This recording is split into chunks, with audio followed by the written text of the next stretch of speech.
మీకు అన్యాయం జరిగింది అంటున్నారు, పార్టీ మారే విషయాన్ని కూడా అంటే పునరాలోచిస్తున్నా అంటున్నారు. మరి ఏంటి సార్, అంటే మీరు ఇంత సీనియర్ నాయకుడు, మీరు మెజార్టీ గెలిచారు బాబు. ఒకటి,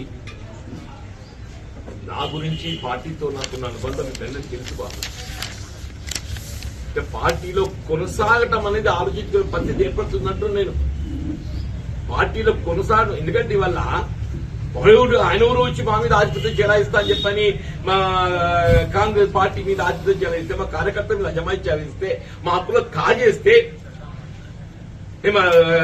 కాంగ్రెస్ కార్యకర్తల యొక్క హక్కులను కాపాడలేక ఏం చేయాలి నేను?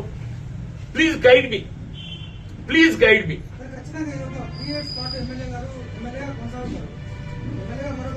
డెఫినెట్లీ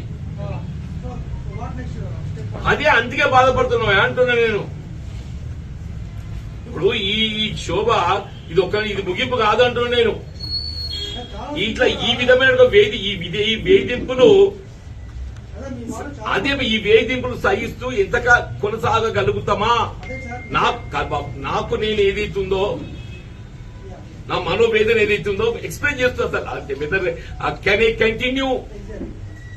కంటిన్యూ ఈ వేధింపులు భరించగలుగుతానా? ఎంతకాలం భరించగలుగుతా?